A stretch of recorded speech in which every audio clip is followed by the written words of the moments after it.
To see you again. Yes, indeed. Thank you for inviting me once again. Yeah, absolutely. Well, we're here for something very important today, which is the report from the Commission on the abuse that took place in the state care in New Zealand. Yep. 6 years worth of research that has gone into this report, $171 million spent. What do you make of it? Absolutely fundamentally important for this nation. Essentially, I think that what the Royal Commission has done is ripped off this social veneer that everything's okay in New Zealand, that this is a great place to bring up children. It's been not so great for many thousands who ended up in state care, and some of that was also in faith-based care, where untold abuse occurred in both scenarios. We're talking 200,000 people. Estimated. Yeah, estimated. It's an estimated figure. Yeah. They can't really document the entire number of people. Yeah. But the inquiry was based from 1950 to 1999, that sort of time period. They did look at some more recent cases, but essentially it was that block of 50 years that they were really examining very closely. Yeah. So what do you make of the recommendations and what pops out? Well, fundamentally, the recommendations are looking for a radical change. And radical means getting back to something very basic, very fundamental, which is to deindustrialize or deinstitutionalize the care industry, Yeah. which is really where it went wrong. Yeah. The institutions in charge of care lost complete perspective on what that should be. And it turned into massive abuse across many different care facilities, children's homes, psychiatric hospitals, faith-based residential care, all kinds of things. Phew. Yeah, massive. Wow. And sitting in with some of those hearings, really gut-wrenching, harrowing stuff that people were talking about. Wow. Happening to them in their lives. And our focus was on Lake Alice, the psychiatric hospital, where children were tortured over a period of 5 years, actually longer, but 5 years was well documented, under the psychiatrist Dr. Selwyn Leeks, using electric shocks on the children's bodies and on their heads, the use of a drug called paraldehyde, which is an extremely painful substance, and all of this was used as punishment, never therapy. And the Royal Commission found that was torture. We might have discussed a bit of that in the last interview that we did. Yeah. But in the last year, of course, the government came out in the middle of the year and apologised to the Lake Alice survivors, and for the very first time publicly stated this was torture. Yeah. After almost 50 years, they finally said this was torture. That was an extremely important step, a very moving event held in Parliament that day. And I think for a lot of the survivors, they really felt that this was something very needed to come forward and say that as the head of the country, the Prime Minister stating that these children were tortured. Then the overall apology occurred in November of last year, where they apologised for all of the abuse across all of the state-based facilities, and again stating the extent of the abuse and the impact on these people that had suffered for so long. And so, yeah, and the recommendation stated here in this book that apologies needed to be made as one of the steps of redress. Mm-hmm. That's obviously just one step. It's a starting point. And now they have to look at other aspects of redress for those survivors. Other recommendations go into what needs to change in this care industry so as these things never happen again. So as you can actually, they're saying that if the state implements these recommendations, then they're building safeguards, new approaches of care, and to deinstitutionalize it, return the care out of the government's hands and bring it back to the community. Okay. Where it belongs. Right? And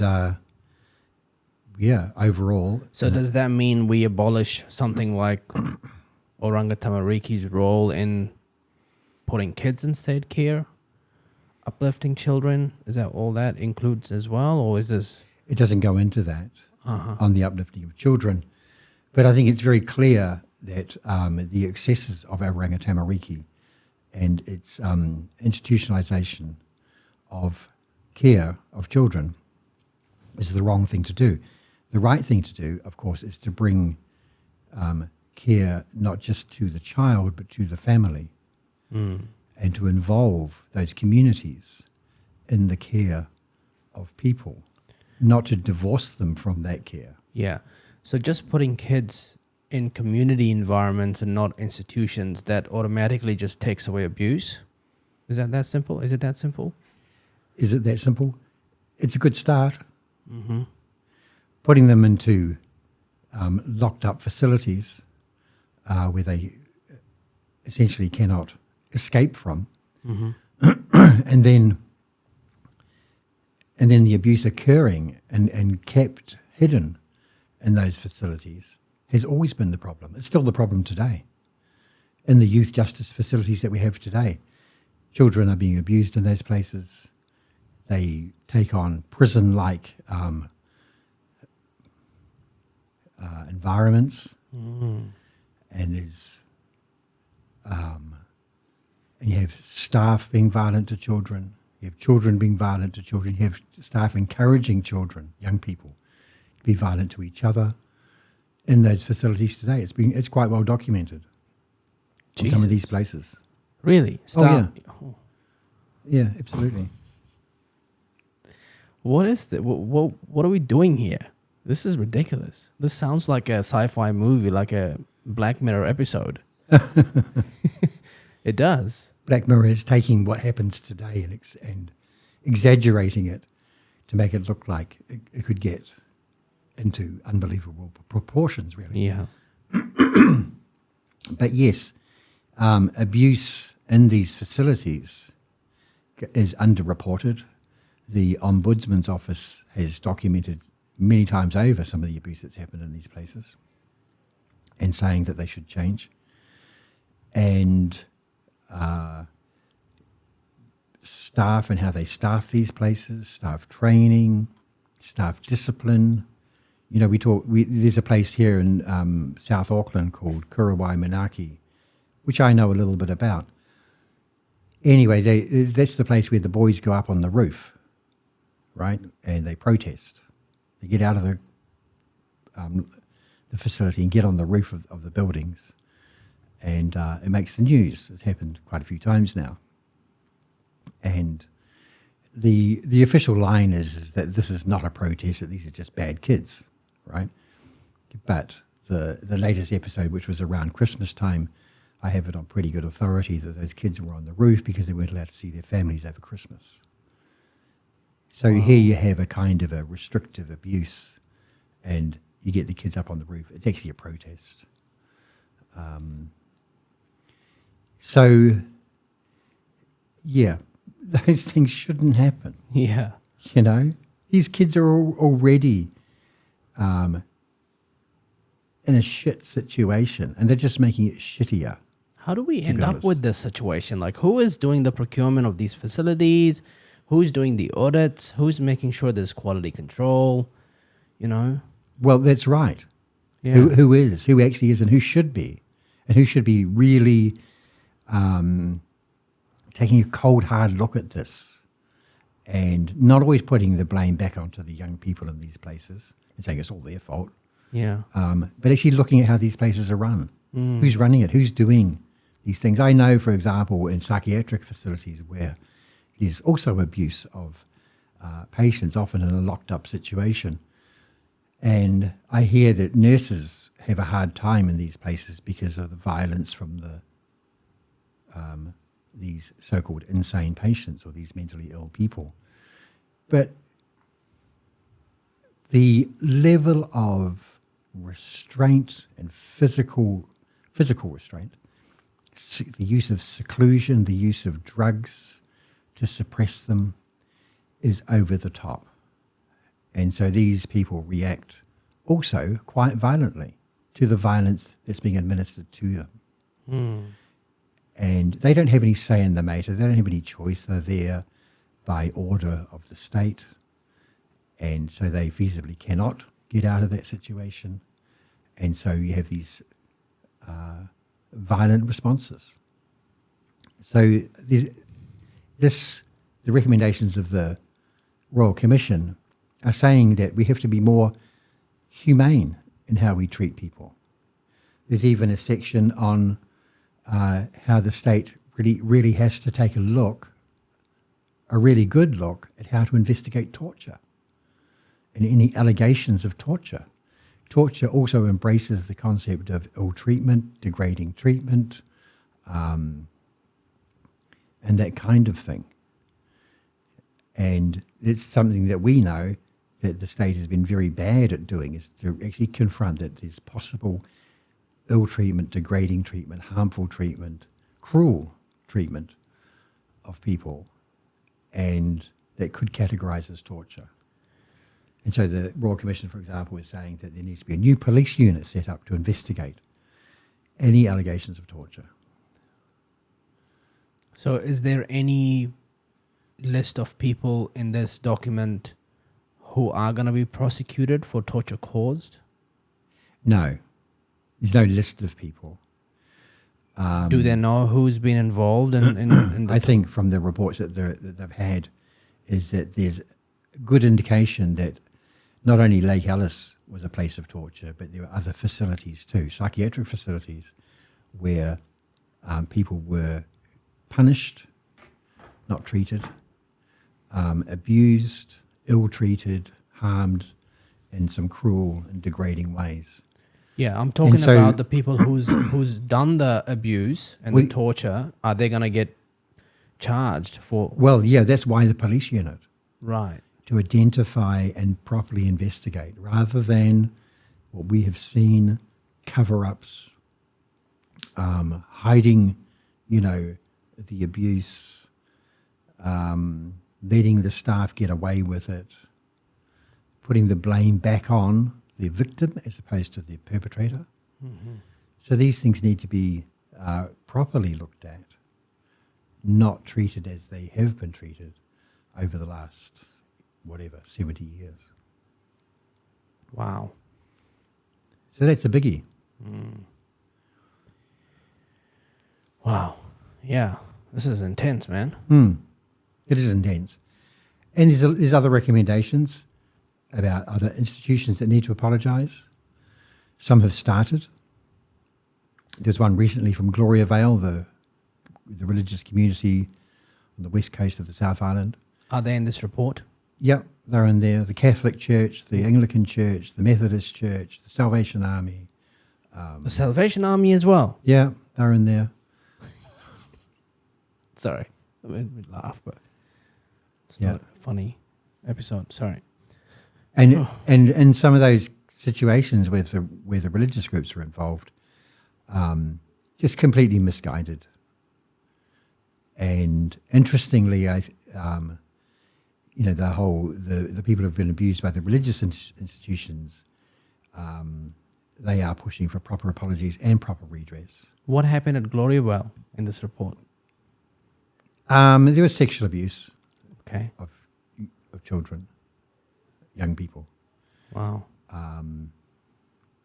And again, letting the perpetrators and how do you get away with it? Yeah. How do you implement changes in, I guess, non-state environments like faith-based institutions like Gloria Vale?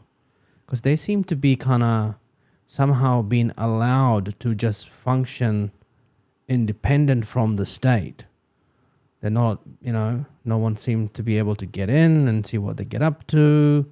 There's no governance of the state from the state. Nobody knows what goes on in there. Yep. An illegal act is an illegal act anywhere, whether it's done inside a religious community or outside a religious community. Yeah. And the problem has been in that facility and other facilities too is the lack of transparency and coming forward and saying the abuse was happening, but in this self-protective way, trying to cover it up. Mm. Our specialty, of course, is in mental health and psychiatric abuse. Mm-hmm. But that also mirrors, abuse in some of these other places where the people in charge covering up the perpetrators, letting them get away with it, making excuses. That seems to be a big culture in New Zealand, I've heard. Unfortunately, yes. Happens wherever there is abuse, there is always adults involved in covering it up. Yes. And authorities. Mm-hmm. Where the psychiatric stuff is so interesting is that you might have the abuse inside the facility or hospital or psychiatric unit. Mm.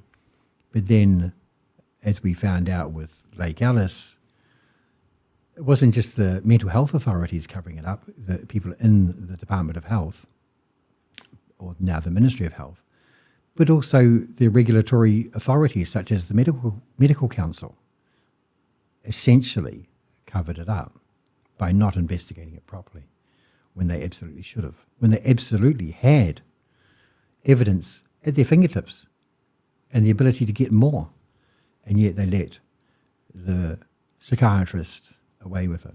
Yeah. And we don't want to be too lenient with these organizations that profit from this. They should also be prosecuted, There's that idea that an accessory to a crime is the one who hears about it and doesn't report it. Yeah. There has to be a big push for that.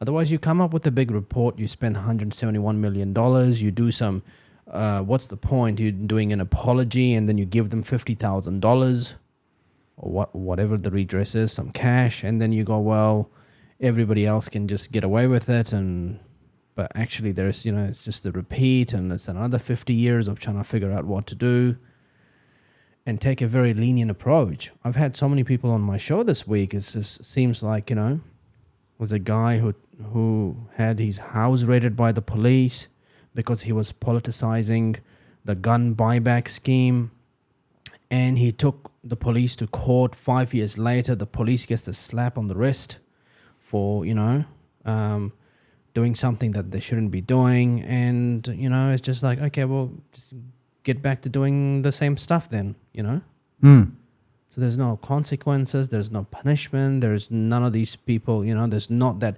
Epstein list, where is the list of people that are involved in all of this? Yes. And the organizations and the businesses and the leaders from Gloriawell, why are they not, Some of these people, for example, at the Dilworth School, which is an Anglican church-based school, it is the richest trust or charitable trust in the country. Wow. They set aside something like $44 million for redress for their victims. And some of those staff have been prosecuted and in fact now are serving jail time. Okay. And that investigation was taking place during the Royal Commission investigation when they were prosecuting those people. And so that's now very well known about school that has been confronted. People do face criminal charges. And that's what should happen across all of these institutions. Not just, like I say, this religious school, but state-run institutions, the boys' homes, the girls' homes, the psychiatric facilities where they are abusing people, they should be facing similar charges of abuse where they're found and there's evidence and they're found guilty of such crimes. The problem has been letting them away with it and not properly investigating these things. Yeah. Yeah, that's my point. I think we got to make sure that we follow through with making, one way to drive good behavior is prosecute the people who've been causing all of this. If they can get away with it, then you don't set new behaviors. So you want to see government officials prosecuted, people who are they're hiding all of this, especially the leaders in these organizations and institutions. There comes with the responsibility in being in those positions.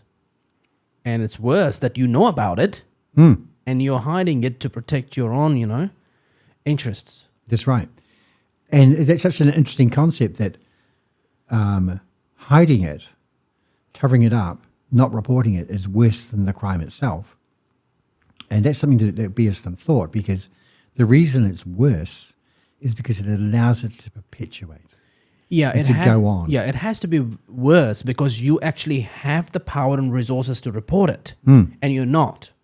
That's right. Especially when victims, they're in a facility, they don't have the power to report these things. And we create a system where we don't trust them anyway, right? Correct. And so you have the power and you're in a position of, report, and you're not doing it. Well, then we have to go harder on those people. Then you set a good examples. Yeah. Yeah. See, New Zealand's corruption isn't, bribing officials. Yeah. Right? New Zealand's corruption is protect your mates. Right. Right? That's so true. Yeah. It's protect your reputation and safeguarding the reputation of your organization. Yeah. And where others are involved, making sure that they don't face consequences. It's funny how we take corruption, we evolve it, but it's still corruption. Absolutely, it's corruption. And it's jobs for the boys and girls. People in official roles in this country don't step down. When they're found to be involved in some kind of wrongdoing, they don't put up their hands and say, okay, you got me, I'm backing down. I will resign, stepping down. It doesn't happen in New Zealand. Have you noticed? Yeah, and we and the media and the public don't make a scene and ask and expect them to step down. We have this like, she'll be all right. We'll do better next time. And just, brush it under the rug or don't think about it and carry on with doing whatever we're doing. Yeah. It's a bit like that. Sort of a compliant culture. It is. Compliant, complacent. Yeah, it's a wee bit scary like that. Yeah, it is. And we noticed with the Lake Alice, really deeply investigating the Lake Alice case, because that was pivotal in opening up and breaking through this cover-up veneer of, it didn't happen, the children were not tortured, and we took it to the United Nations, we made the country investigate. But what we noticed is that every individual in power that was part of the covering up usually got a promotion.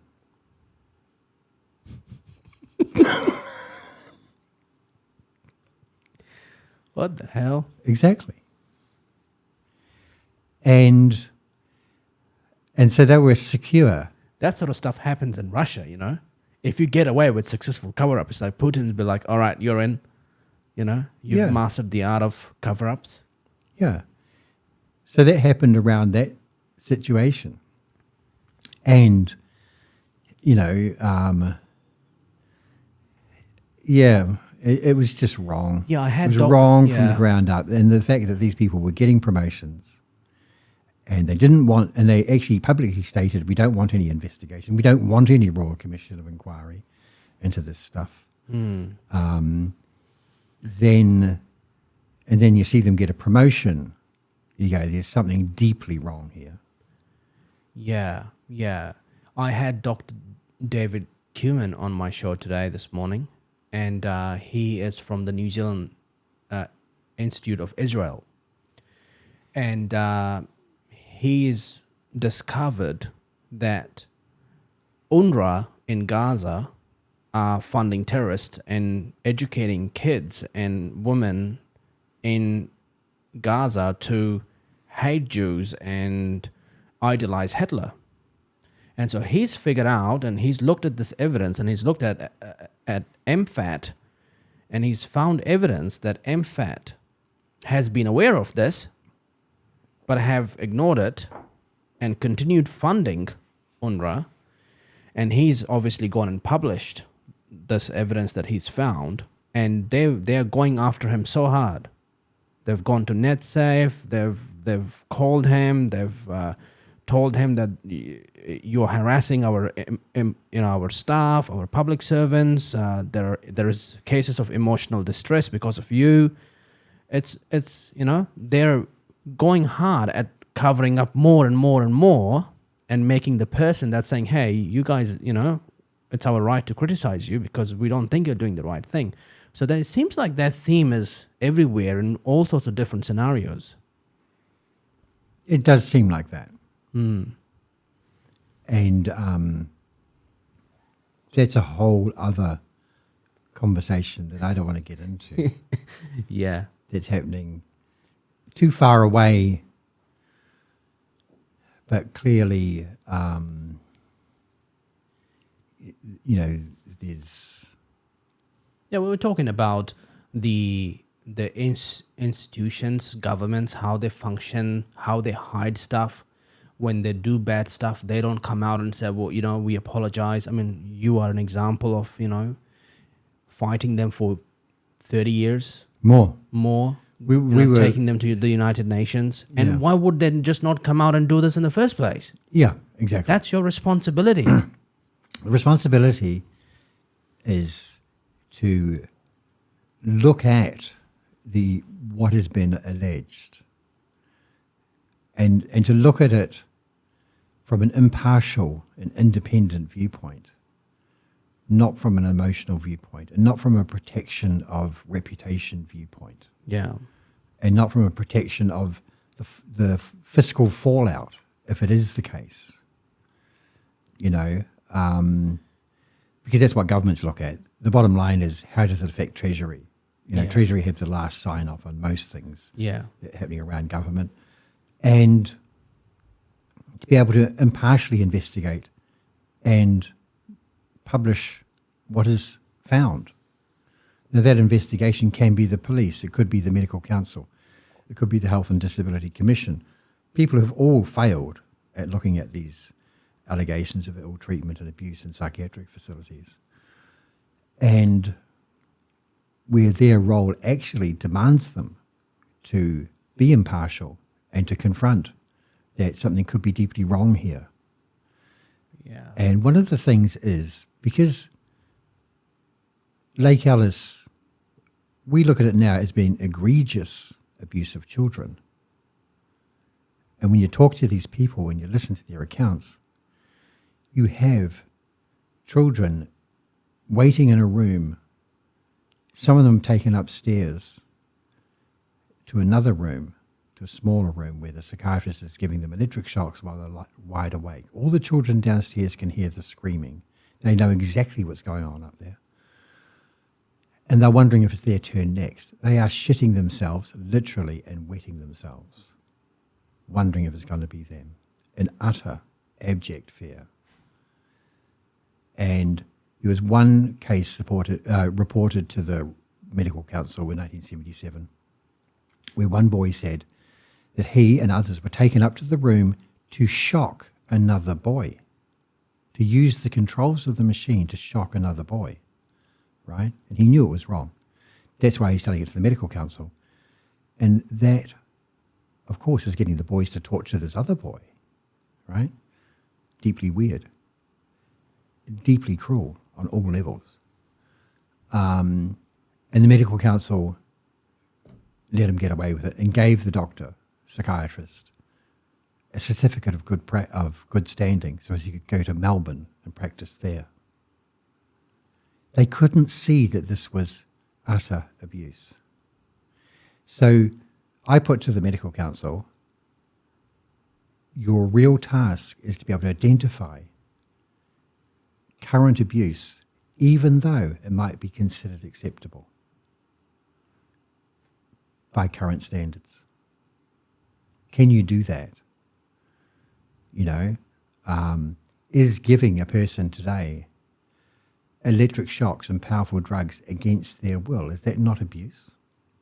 If they have the power and the ability to consent or not consent, to enforce that on them. And for some people, that's a lifetime of psychiatric treatment.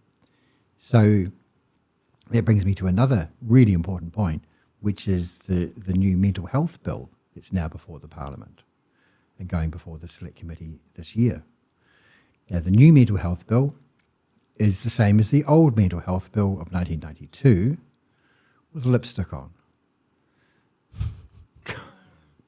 Cosmetically, it looks better, but fundamentally, it hasn't changed all that much. Yeah. They are saying that there is the person has the right to refuse treatment, have the right to choose the kind of treatment that they want. That's all in this new bill, except if the psychiatrist doesn't like it, he can nix it all. He can veto it all and say, no, we don't want you taking, walks in the park and, herbal medicine or Chinese, whatever. No, it's not going to cut it. Ivermectin to cure cancer. Whatever it might be. Ayahuasca. And so they can still veto any choice that the person has. Yeah, we talked about this on our last episode. The whole idea is we need to take away that power from these people, psychiatrists, because that's where the abuse seems to come from. Yes. And then you have this whole incentives with big pharma, everything that drives that, whereas the focus should be the patient and their well-being and what's right for them. Exactly. That's exactly right.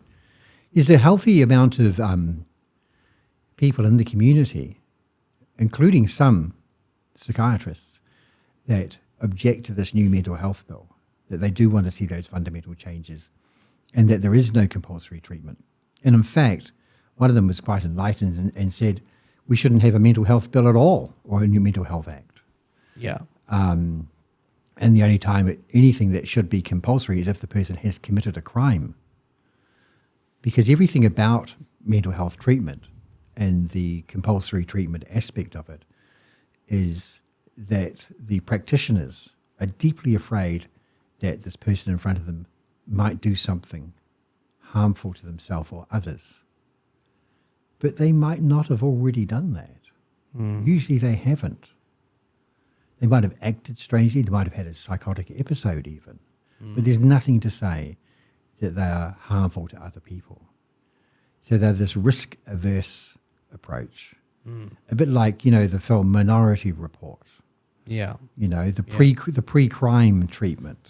Yeah. We're going to treat you before you commit the crime. Yeah. Sorry, you look like one of those kind of people. Yeah. We're going to start treating you now. Yeah. You're saying the wrong things. It's bizarre. You're doing funny things out there. Yeah. Yeah. So we're going to start treating you. And strangely enough, most of the horrific shootings in the United States are committed by people on psychiatric medication. Yeah, and Keir Starmer was on the news today, I believe, saying, we're going to go after all these lone men who live in their parents' basements and they're consuming these concerning material online. And it's kind of the same thing. It's like you're pointing finger at a group of people and you're saying that, they might commit crimes. So you're going to go, you chase them up. What are you talking about? Yeah. There seems to be a theme, and you look at the COVID-19 inquiry, and what I read from it is like, we did a great job, and we somehow lost the public's interest in it. So next time, we got to figure out how to apply mandates in a better way, but we still want to do it. we still want to get you a vaccine. We still want to mandate it, and we'll still want to kick you off your job if you don't do it. It's you read the first phase. That's what everybody seems to think it is, and it's like, are you trying to be honest here, or is it about your way of exercising your power, and you're just trying to appease the public a little bit, saying, "Oh, we made a little bit of mistakes here and there, but we'll continue doing the same things."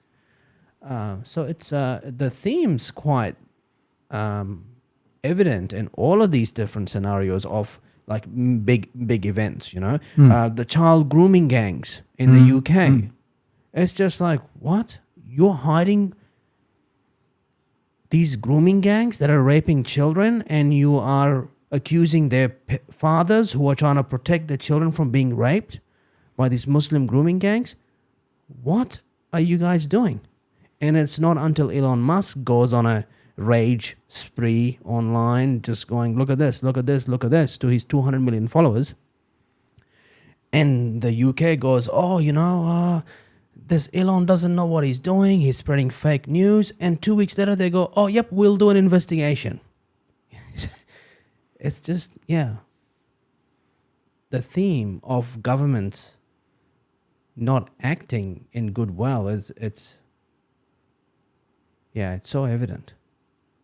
Yeah, that does, of course, it does happen. And we were talking about that, how it's happening here in sleepy New Zealand. Yeah.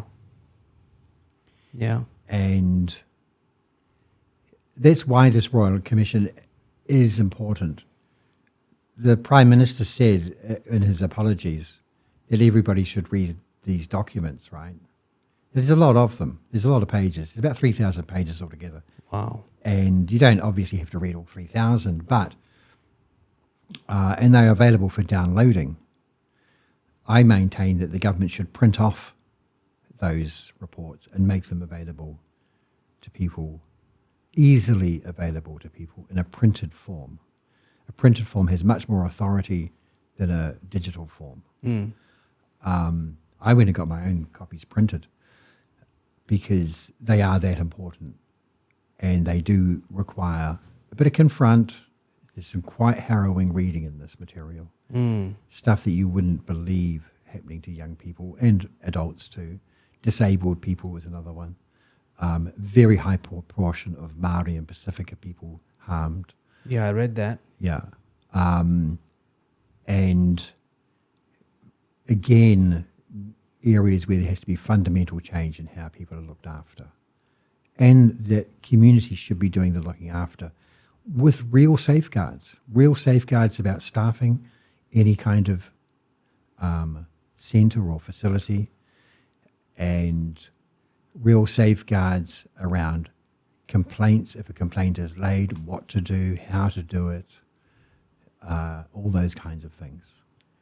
Now, it's a encouraging thing to be doing for a government to go head to head with the big pharma and the corporations, because this is business for them, and the government saying we'll rip you off, we'll break you down, and we'll take you out of business, and we'll get the community involved.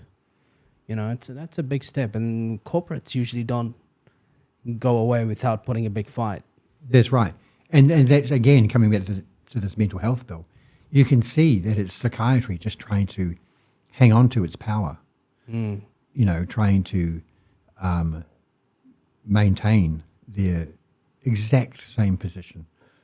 And it will be a challenge for the Select Committee, a real challenge, to say, look, well, how about, because I know a lot of people are saying, no more electroconvulsive treatment.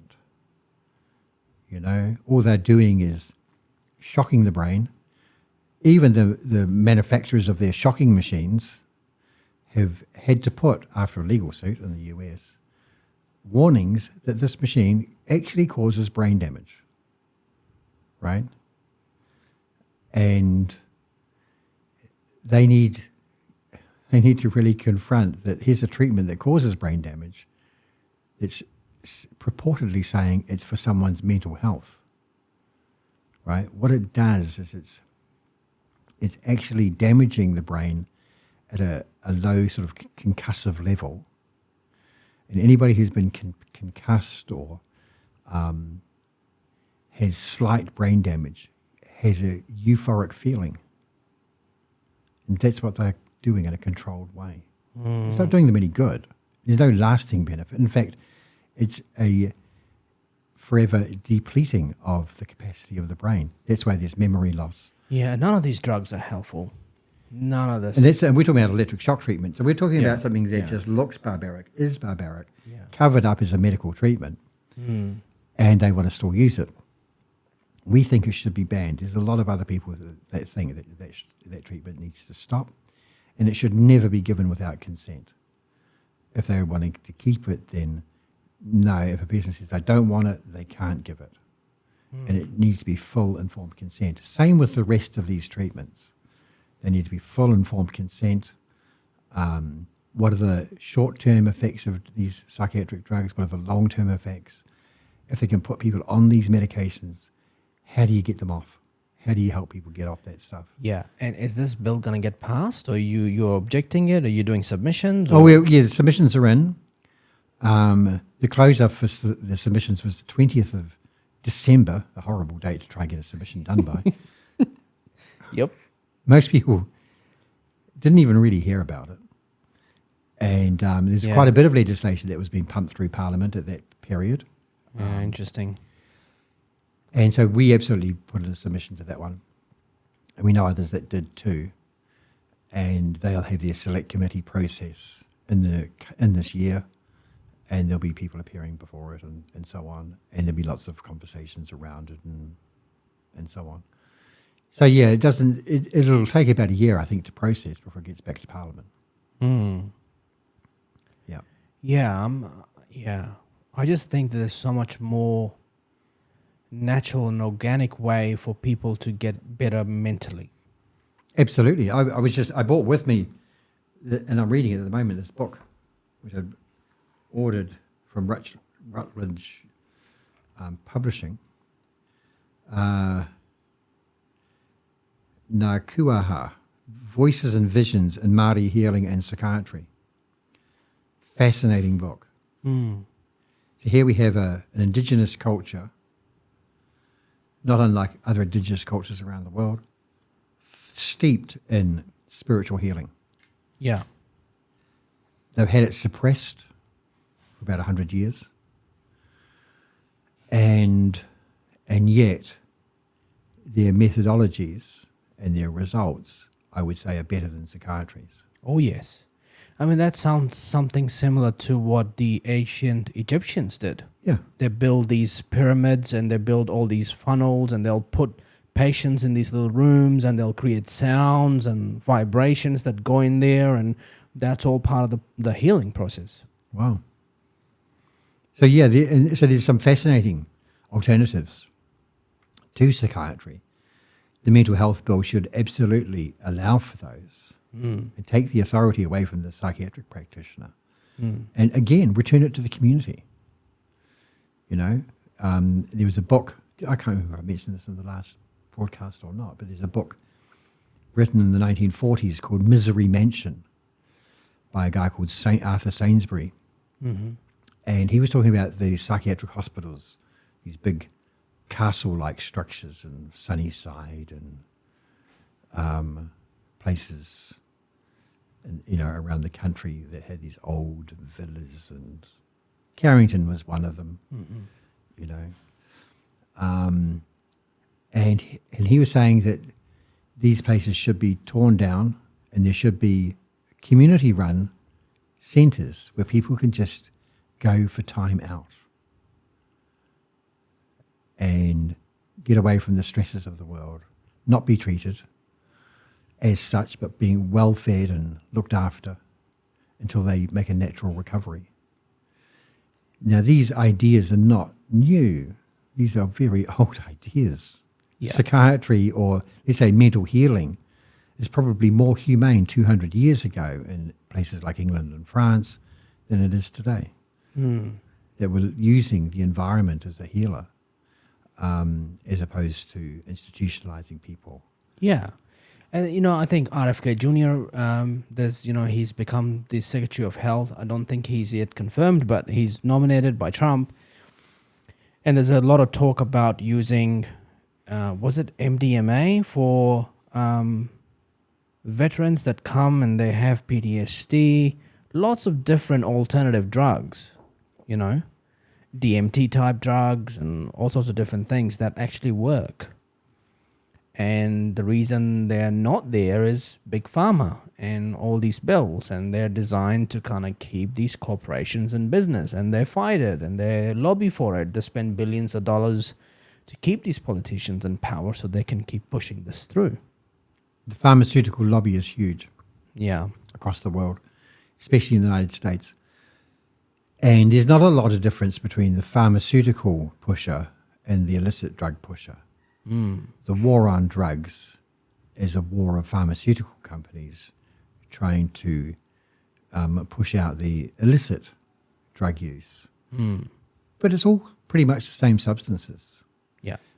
And once upon a time, over 100 years ago, all drugs were legal. Think about that. Yeah, yeah. Well, Coca-Cola used to, the earlier versions of Coca-Cola used to have cocaine in it. Yeah, all drugs were legal. Yeah. There were no illegal drugs. And there was no massive drug problem. As soon as you restrict something, it becomes very popular. Yeah. It becomes very profitable. Yeah. And then they market those drugs in the most potent form to create addicts. You see, the pharmaceutical companies, they know that, like the OxyContin crisis in America, that these drugs were addictive. The psychiatric drugs are addictive. People find it very hard to come off those. And they don't want to say they're addictive because they're not supposed to be. You see. Yeah. Because then they're liable for those adverse effects and all those deaths in America over OxyContin. Well, Purdue Pharmaceuticals got away with billions of dollars of fines and having themselves bankrupted and no longer exist as a corporation. But none of the owners or executives of Purdue Pharmaceutical has ever faced a criminal charge, and yet they've got hundreds of thousands of people killed over their use of those drugs. Yeah, and it's a dirty, dirty business. Health insurance, life insurance. We had Luigi Mangione shoot and kill this United Health Insurance CEO in New York on the streets. And it's just all just dirty, the whole thing. And that insurance company was making $280 billion. And then you have so many people come out to support him, the killer. And you think, this is bizarre. I mean, yeah, but you don't go and shoot people. We got to fix this in different ways. But it's messy. It certainly is. And that's why I look at this Royal Commission report and think it's quite an enlightened document, these recommendations. And followed through, I think they would create fundamental change in our culture of how we care for the disabled, the people who are in some kind of crisis. And instead of subjecting them to punishment and that kind of thing, actually looking at what works and how to care for people. And I assume the implementations would be across many different ministries, not just one. For sure. And anything from education, health. How many years are we talking for this transformation to kind of take place? They're saying it would take 30 years. 30 years? Yep. 5 yearly reports on progress. Wow. There's some points that they say can start immediately. And stopping abuse, investigating properly, stuff that they can do straight away. Apologies, well, I mentioned that. Investigating torture, I mentioned that. Providing proper compensation. Redress is another big one. That's a big issue. Yeah, talk to me about that for a bit. redress. Because last time you said that they didn't get much. Are they getting?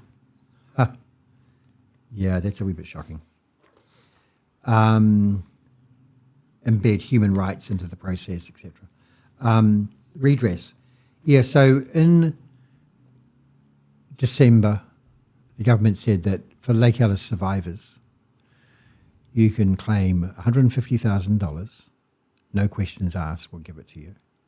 If you can show that you've had the electric shocks without anaesthetic, in other words, punishment, and were given, or paraldehyde, this painful, nasty injection, because it was also used as punishment. And they've limited their definition of torture to those two things.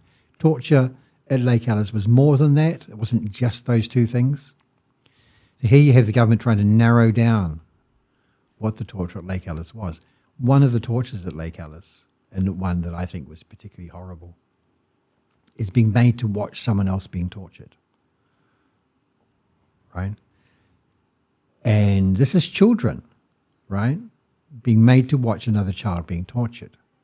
What's they going to do to that kid being made to watch that?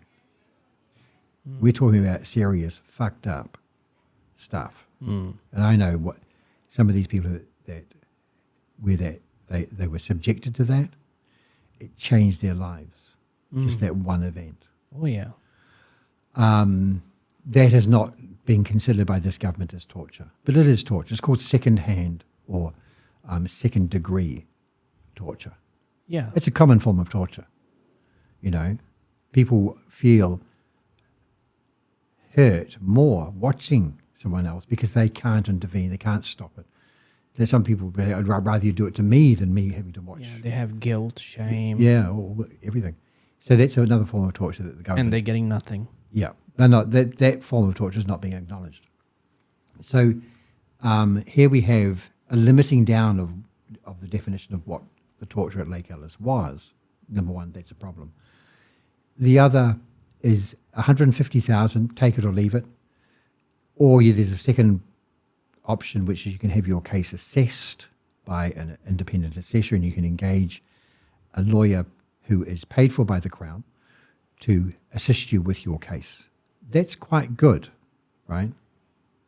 But we're not exactly sure where that's going to go because the government has said we've set aside $22 million for the redress of torture at Lake Alice. Potentially there's around 200 people that are still alive today having gone through that.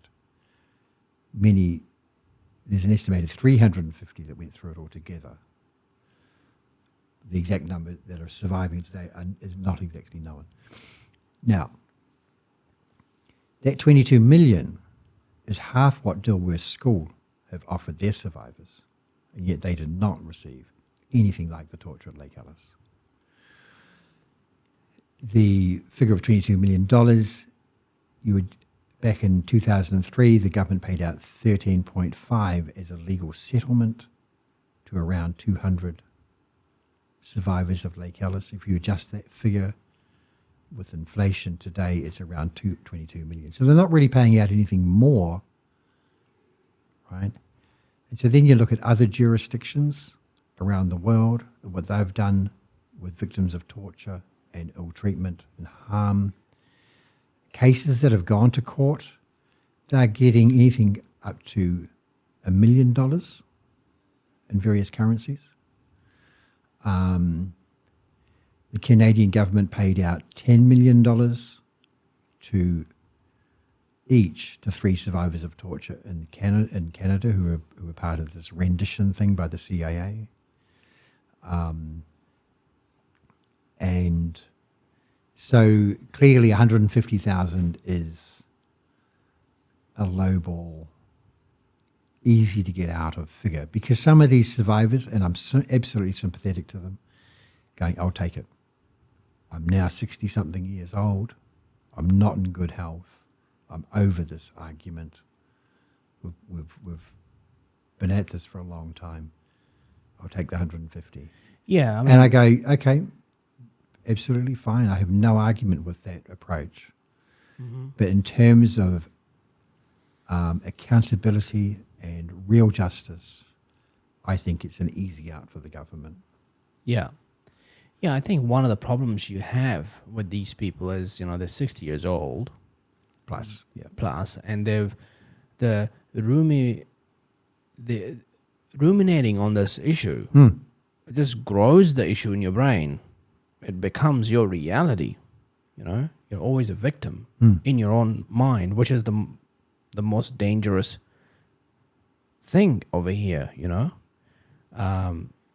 And so one thing, you take the case and you want more justice, and you can pursue that and whatever that looks like. And yes, that's a good option. And the other option is that, you have been part of exposing this. This is going to be another 30, 50-year journey. And here's some cash, and you can focus on your health. But still, $150,000 is nothing, Maybe a few rounds of golf, good golf, but... Given that the average politician would make that in under 3 years. Yeah. Etc. And in terms of level of pay and wages it isn't very much. That's right. I think the government, of course, like I said earlier, is looking at this fiscal fallout scenario, wanting to keep these figures low, because if this police unit is set up and is investigating torture along the lines that the UN Convention or Committee Against Torture say should be, then potentially there's other facilities such as Porirua, Tokanui, Kingseat, that have previously been brutal to people. Yeah. That could reach those thresholds of torture. Yeah, and the bizarre thing about this is that somehow they have appetite to budget $171 million for consultants to do all this work and give the people who've suffered only $150,000. I know, it's absolutely obscene. $171 million for 3,000 pages worth of document, when these people are saying, well, we'll tell you what happened. You don't need consultants. I'll tell you, Yeah. Now, and I absolutely agree. And you also look at what $171 million buys you at a national level. Yeah. I think governments are extremely good at wasting money on projects and so forth. And the worst thing I think that could now happen is that this document gathers dust on a shelf somewhere and is not really given the due importance and seriousness that it begs. To make sure that is money well spent is to create those changes for the future. That's a part of redress that they really need to confront. It's called non-repetition. Non-repetition of those things in the past that allowed this abuse to happen. Right? That's such an important part of redress. So redress is not just financial. So if the government can commit to non-repetition, then I think a lot of people go, yeah, that's really important, right? They have to commit to it, however, and so that's where these recommendations come into play. I think, honestly, there will be some of those Lake Alice survivors. They will engage a lawyer. They will take it back to court. And they'll let the court decide what a redress for this kind of torture should be. I think that's a better option. Yeah. Because it's already there, Yeah, and letting the state govern what that redress should be is like saying, well, you're the perpetrator. Yeah. Right? I give you this much. It's like, well, why should you get to decide that? Exactly. Why not get an independent judicial body making that decision? Yeah. If you have $171 million to write a report, then I'm sure you can find another $171 million for redress. Exactly. And ironically, back in 2001, when the legal suit of a class action suit was cooking up about Lake Alice, the government set aside in its budget $132 million as for the payout, or for the Lake Alice cases. At the time, they paid out 13.5. So that idea of 132 million back then was probably more correct, right? So you think that today, what do you think today would be a fair redress? Well, it would be in the hundreds of thousands of, the hundreds of millions set aside for the redress claims around Lake Alice. And that starting figure of 150 should have been 350. Right. Right, as the lowest figure. It should have been that. Mm. And then, that would be more fitting. Yeah. And I read something about how much damage this has caused to the economy. Massive. And causing. Yeah, like something around 25 billion to 250 billion. Yes. And when you think about what a man makes for like 30, 40, 50 years of their career, if they're healthy and, that's definitely not $150,000. No. They should be getting a few millions easy. That's right. So, and again, the fallout in terms of what it's cost the nation with all this abuse, the whole gang thing started with state care. The gangs were formed as an answer to the state abuse. They were a protective grouping of individuals, arming themselves virtually so as they couldn't be touched by the state. They had to form their own subculture as an answer to this massive abuse, violent abuse by the state. So the gangs were born out of state abuse. All the gangs. Yep.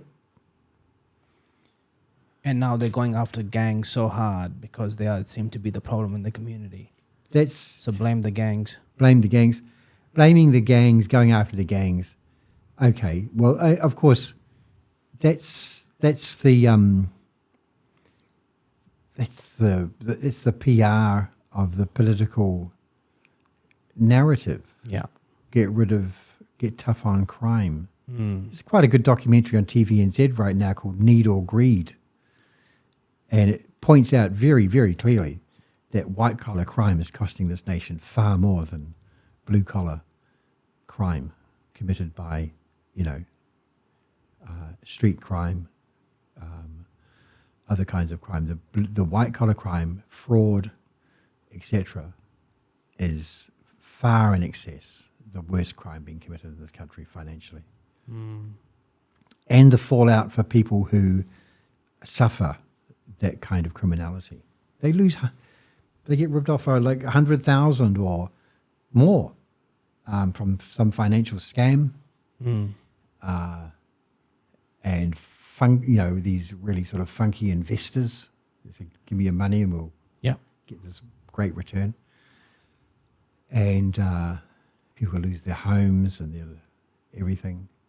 And that abuse, because it is abuse, affects many more people than this blue-collar crime.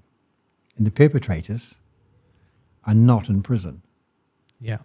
Right? They don't see the inside of a jail cell nearly as much as the easy-to-catch, low-level crimes or blue-collar crimes they're committed, the physical crimes.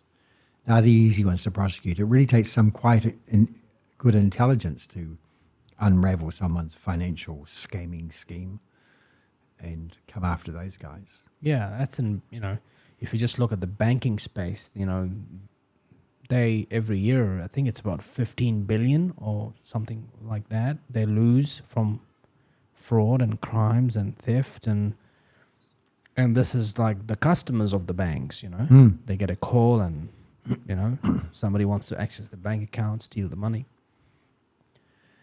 Yeah. Oh. So there's another aspect to our justice system that runs as an injustice system because it punishes only one kind of criminal. And just sort of harking back to that idea of redress, I believe that these victims of this abuse deserve everything they can get in terms of redress. Mm-hmm. A person wrongfully incarcerated, for example, gets $150,000 per year they were incarcerated. Right? Okay.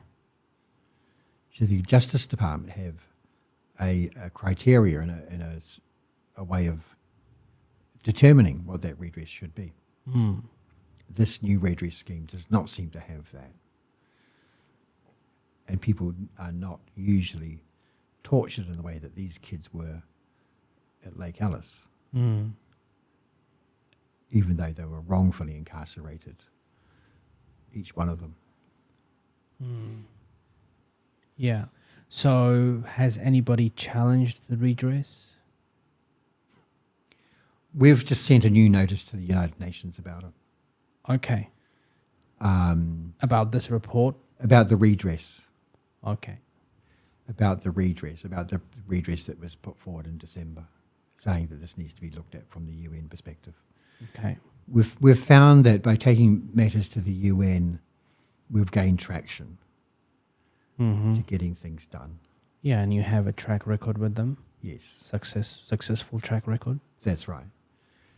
And it's on a reputational level, this is the country having to answer now to not only allegations of torture, but proven torture. That's right. And now part of the UN Committee Against Torture says, well, Article 14, provide proper redress for these survivors. And it's got a whole breakdown of how you do that and what it should be.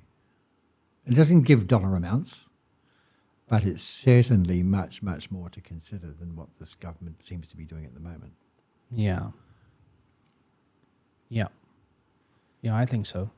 Yeah, when I look at that redress, I was like, what? Yeah, crazy. And then you had our current Attorney General, Judith Collins? yes, Uh-huh. who in 2014 said at the United Nations Committee Against Torture, oh no, I think she said it at the New Zealand's periodic review before the United Nations, there is no torture in New Zealand. She said that. She said that. And she said it in response to Iran saying that New Zealand needs to investigate torture properly in these institutions, because they would have read our report on Lake Alice. You see, and Judith Collins says, no, there is no torture in New Zealand. Well, how wrong was she when she made that statement? Yeah. And now she's the Attorney General. She actually has the role of determining whether redress should happen or not. That falls to the Attorney General.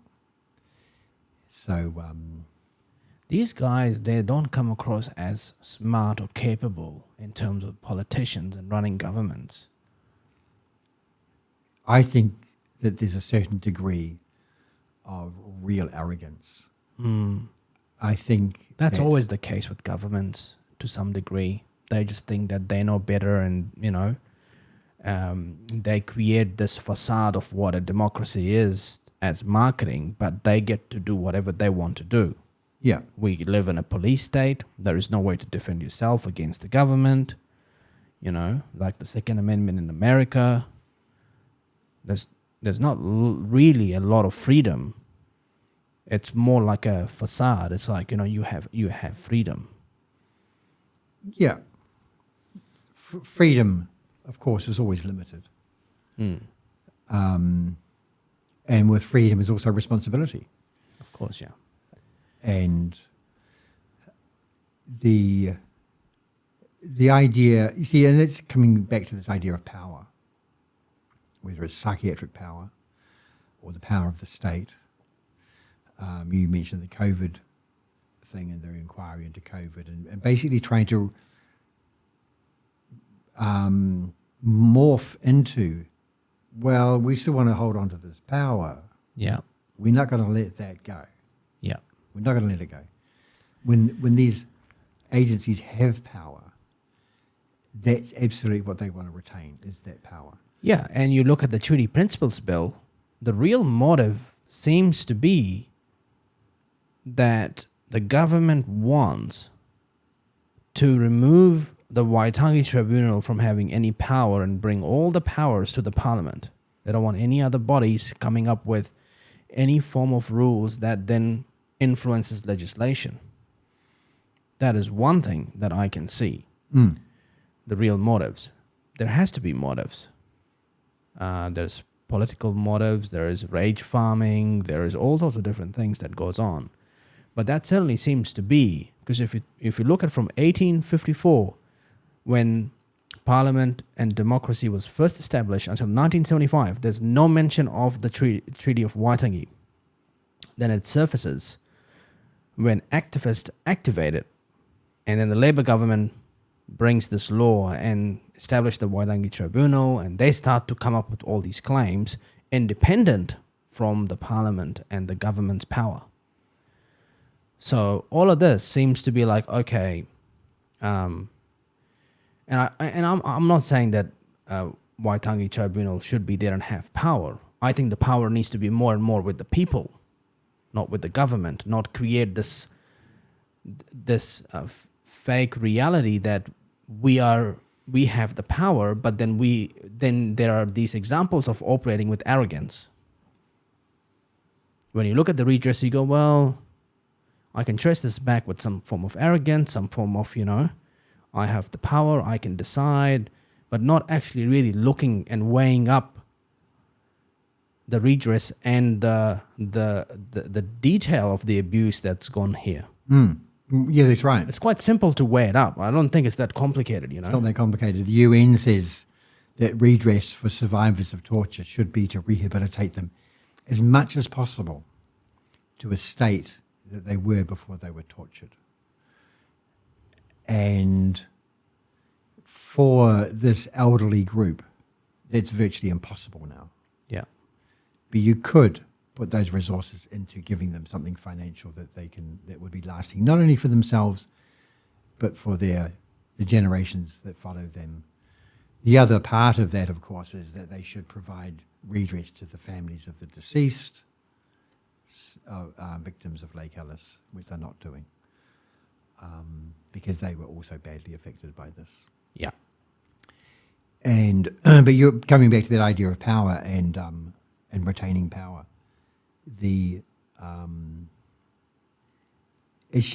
just and the Waitangi thing and challenging the power of the state and the emergence of the indigenous culture of this country, trying to gain its own strength and power as an oppressed group, which they clearly were and are.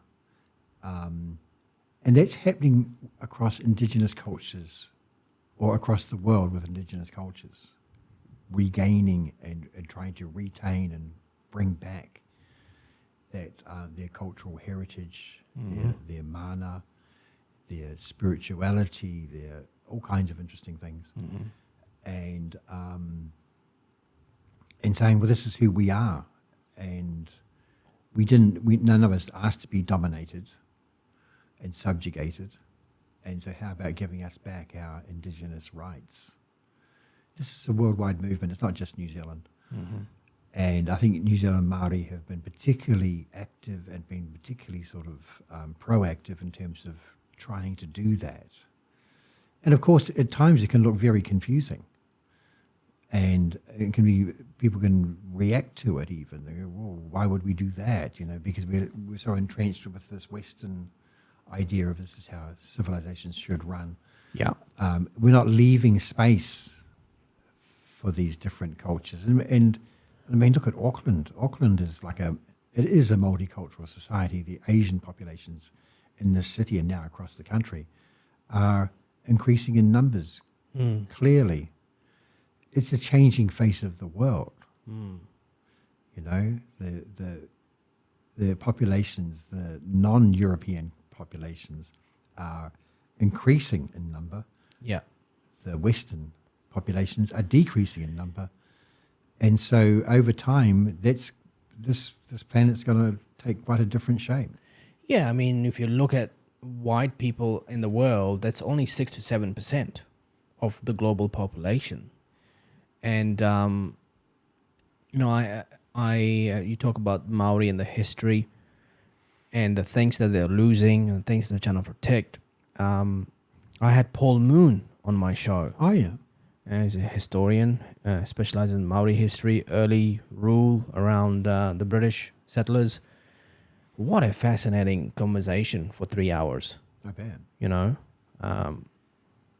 talking to him, it's like getting a one-on-one lecture on all of that stuff, and I learned so much. And you know, his concerns were very strong around, you know, the loss of the Maori language in the digital world. There's more and more English, and he talked about, you know, the Treaty Principles Bill, you know, why there was a hikoi, why there was this haka in the parliament. And that was for him really an indication that there is fragility in the culture, there is loss, so there is resistance, there is corrosion. How do we protect it? How do we fight it? You know, in some respect, indigenous and ingenuity, what it really means that it's a fragile concept. You know, and it's almost impossible to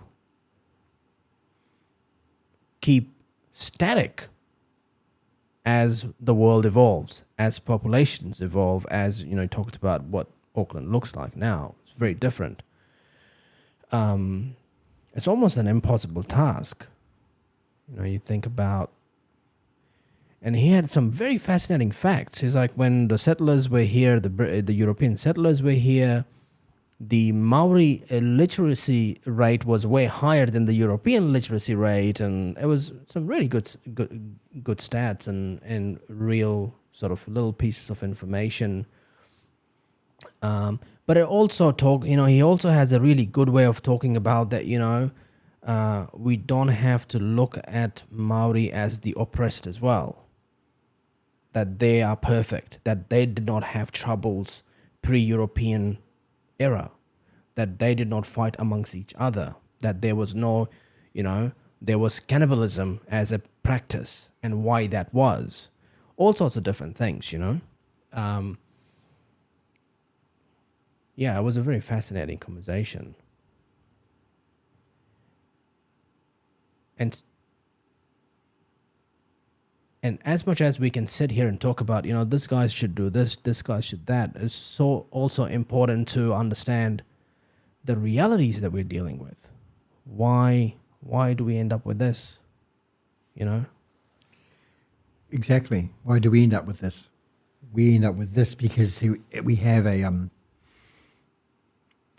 it's very hard to wrap your head around the idea that in these many facilities across this small nation, we're harming so many people over such a long period of time and getting away with it. And with a sense of impunity. So they could not be punished. Yeah. The trouble is with history is that history, it's like, how many percentage of history is actually captured? If we made a guess. 1%, 2%, 3%, 5%? I have no idea. Right. And actually, I think... If you look at this and you say, well, estimated 200,000 people were abused. Now, if you go, and if you think that's the number, then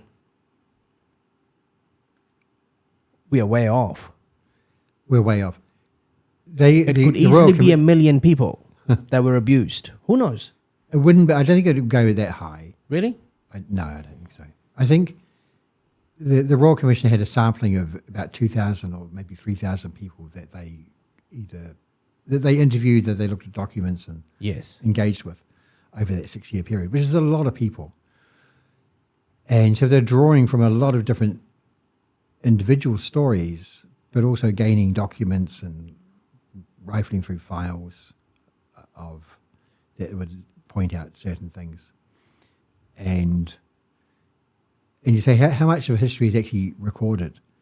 And of course, there's a saying, well, the history is recorded by the victor, or is remembered by the victor from the victory point of view. And the philosopher Michel Foucault, he did some of his early work was in finding the lost voices in psychiatry and what was happening in mental health a couple of centuries ago. And he called it an archaeology of knowledge, trying to recover lost knowledge of accounts. And he was looking at it from not the authorities that were doing the treatment, but the voices of the people who were being treated. And from that perspective, I think that this is quite an important document of the voices of the survivors as being the really key part of this. And we've had a commission that's actually listened to those voices and documented them and made them available to read and to find out about. That's quite a unique event. This inquiry, of course, the largest in New Zealand, but it's quite unique from comparative inquiries around the world. This one has gone a really long way. What makes it unique? They've really dug into the state abuse, and they've really looked at the agencies that were causing the abuse. What they haven't done, perhaps that they could have done better at, is really digging into more of the cover-up, right? I think on a very human level, I think the way that they've treated the survivors and treated their stories, I think that it was absolutely brilliant.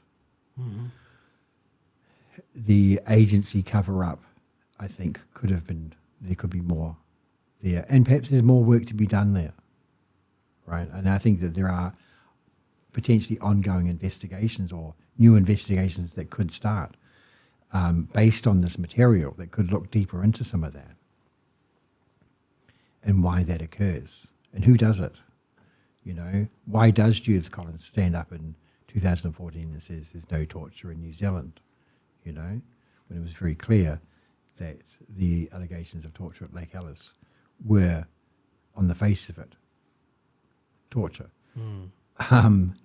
And so, again, you know, getting into the psychology of the cover-up is something that I think we're yet to penetrate. Yeah, what do you think that they did not do that? Was there because they felt that they didn't want to push those boundaries? They felt that... I couldn't say. Couldn't really say. I mean, some of the stuff on the cover-up around Lake Alice was quite good. It dug out stuff that we didn't know about. But there's a potential that it could have gone further. There's every indication that the cover-up, the way the New Zealand was responding to the United Nations and what they were calling for over a long period of time, showed that they were lying to the UN, essentially. Wow. And we've exposed that. Maybe the government needs to apologise to the United Nations. Yeah. Well, you guys have done some great work. I mean, I think we should mention that. Yeah. Sure. You guys have done some great work in this space for many, many years. It's not easy feat. No. It's quite exhausting at times, it seems. And then to be pushing and then working to assist these people, and then having to listen to their issues to do with, you know, this redress thing, you know. Believe me, we've listened to a lot of feedback from that. And then, and of course, what we're doing is we're just reporting back to the UN, saying this is what's happening at every step of the way, because it's still an open case. It's not a closed case until this thing's done, the redress is done properly. It's still an open case. Is that your main focus now? You're looking into that and working with. That's one of them. Okay. I think the other one is that there are new cases of alleged ill treatment and torture. Oh, really? And getting the police to cooperate and look at those new cases is an interesting thing that we're doing, because the police seem to be quite willing to do that now. Oh, really? Yeah. I won't go into details because it's not public knowledge yet, but it does seem that the police are willing to look at allegations of ill treatment and abuse inside psychiatric facilities. Right now. Yeah. That's Recent good. cases, not That's good. necessarily old ones. A lot of cases or? No, just a very tiny few. Okay. But I think it's one of those things. You see, when you've got, let's say, a mental health worker that's ill-treating people, or that's a culture, let's say, inside a psychiatric unit that allows it to happen, and then pushes back against any kind of investigation, then all you need to really do is you need to put a head on a pike and say, right, we got you, right? That wakes up that not only that facility, it also wakes up everybody working in that field. Yep. This is potentially what could happen if you are going to be doing that. It Yeah. sends out a loud and clear signal that this won't be tolerated. Well, that's why we have regulations. That's why we've come up through evolution of human advancement, governments and rules and, Yeah, rule of law. Yeah, Rule of law law is and the- justice. is- And if you're going to do Yeah. something, and human behavior is, if I can get away with it, I'll keep doing it until somebody comes and goes, "Oi, Yeah, what are you doing here? exactly. I got you here now." Yeah, exactly. There's a really good. It used to be on YouTube. I tried to find it again, but I couldn't find it. There's a really good case in the UK of a psychiatric facility, and the journalist, a really brave, I would say, person who went through some basic training to become a mental health worker. Now, he didn't have to become a nurse because mental health workers can be a guy like you or a person like me, and just willing to work in that environment, right? And so this undercover reporter goes in, cameraed up, gets a job in this facility, right, and records everything that goes on in there. And the abuse that he uncovers is unbelievable. Wow. Unbelievable. Use of seclusion as punishment, brutal treatment of people, forcibly injecting them. There was one weird example that he filmed of one of the staff tickling one of the patients, right? It was a woman tickling a man who was inside this psychiatric facility because he was also a convicted murderer. Deeply weird, right? Just wrong from all. And so this is... I've never heard of tickling as a form of torture. No, but it's... you're crossing some boundaries when you're doing that. Right. You know, nurses tickling patients. Come on. Yeah, what is that? What is that?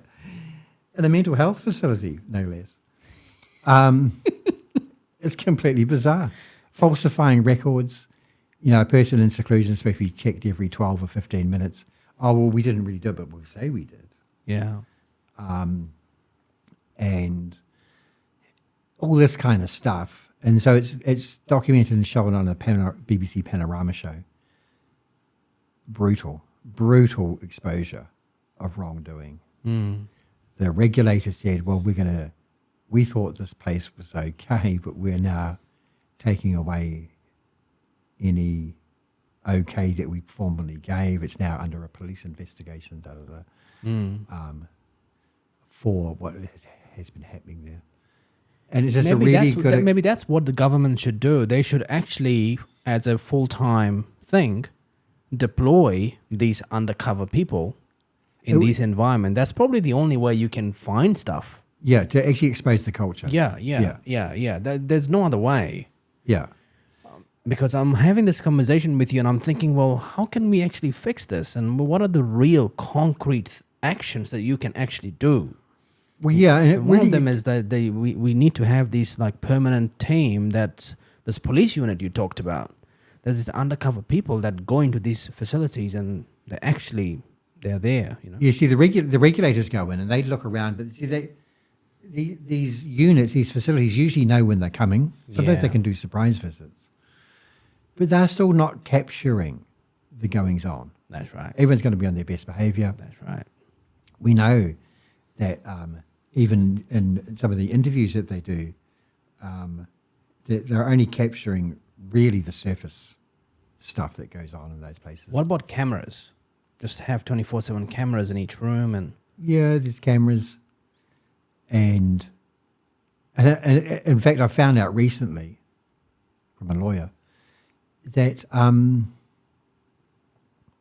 when a psychiatric patient in a particular facility in this country is going up for a tribunal hearing, which means they're trying to get out of there. They're trying to get out of the compulsory treatment situation, right? That the day of the hearing, they'll get ECT. So they're in non-compos mentis when they sit before the judge. And this lawyer noticed that, and she said, right, the hearing's off. We're not going to proceed. But how many times does that happen? Wow. So they do it on purpose to interrupt the hearing. Well, to make this person look completely la-la in front of the judge. Yeah. Because the day that you have ECT is not the day to be sitting in front of a judge saying that you're well enough to get out of here. Yeah. Right? That's what Dr. Leakes of Lake Alice did to a child when the Ombudsman came to investigate back in 1977. He did exactly the same thing. And yeah, so here we have real abuse. Now this stuff needs to be recorded. It needs to be, so examples need to be made to cease that kind of practice. Yeah. Yeah, 100%. Yeah. What else have you picked up from that document? If we move past redress. Yeah. Access to lawyers is another recommendation. Making sure that victims do have access to lawyers. Yeah. Yep. Yeah, that's good. And are they engaging with lawyers already? Do you know? Not that I know, but let's say if you had a complaint, then you have access to a lawyer that can help. Good. Forward that complaint. They've come up with these care principles, which is a long part of the recommendations. So the principles for care are listed. Care safety principles, and really giving effect to the person in the system as opposed to, and their management and what they are, like I was mentioning about earlier about the mental health bill, that they become, that they are supported in their rights, and that they can have the kind of treatment that they ask for, not that someone like some psychiatrist is determining. And do these principles then become the standard that these care providers must abide by and audited by? That's what they're saying. And they're saying that these care principles can be adopted straight away. And there's pages of them. Yeah. And they're all really good. And they're all new? They're all, as a principle, they're saying that these are the principles that care should be done with. So yes, they are new. Right now, everybody should follow those right now. Yeah. You don't have to have any special decree to do that. You could pick up those and start them now. Training of staff was another big one. Not allowing rogue staff into these facilities. In other words, making sure that you've got the right staff. Yeah.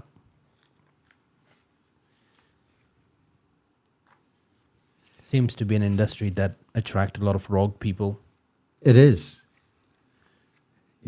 How do you make sure you avoid these rogue people then? By their actions. If you've got a principles of care, not covering them up, you've got a standard of what should be being done, and not covering them up, and not being apologetic for those who violate them. Fairly fundamental, really. Making sure complaints can go to police. I know that some facilities will say, well, you want to make a complaint to the police, and then they'll kind of go, well, go right ahead, but we're not going to help you. We're not going to help you make that complaint. And the person is vulnerable. they're not robust and go, yeah, I'm going to get the police in here right now. So there needs to be a more support for anyone who wants to make that kind of complaint. In these facilities. Yeah. So there's teams that are independent to. Let's say they're care providers, Yeah. that they can make that, they can say, look, I want to report to the police about what happened. That should be made possible, not impossible, or very, very hard. Yeah, that's a good one. Yeah, because, like I say, they're in a vulnerable state. Yeah, of course. And I know one particular guy who did want to make a complaint to the police, and they go, well, yeah, you can. There's a computer.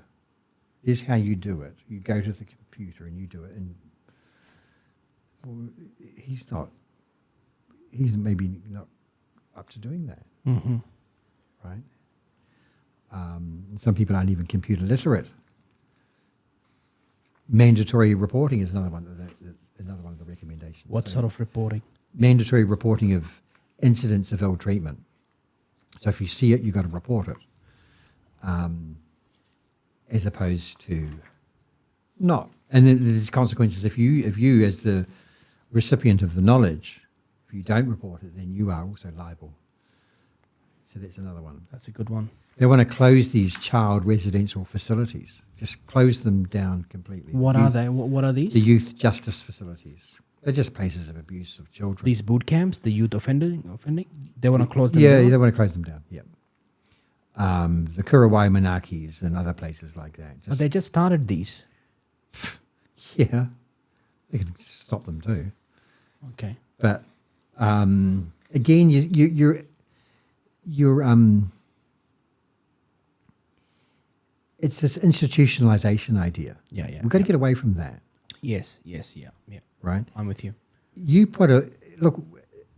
One guy's already dead from that boot camp, right? That they just started. Yeah, but is it fair to say that that's not related to the boot camp? He died. He died outside of it. Yeah. Yeah. But we can't say that the boot camp killed him. No, we can't. But he is a product of the boot camp. Mm-hmm. Some of them did escape. You don't escape from a place that you're in. Did he escape And and then died? Yeah, I think he was one of the escapees, yeah. So, and running away from these facilities is not uncommon. Mm-hmm. Not uncommon at all. There's an interesting one to ban compliance techniques. This is punishment techniques. What sort of techniques they want to ban? Inappropriate use of restraint, including physical, chemical restraint, medications such as sedatives, to control a person's behaviour. Mm-hmm. The inquiry also heard about care workers removing wheelchair batteries to prevent their ability to move.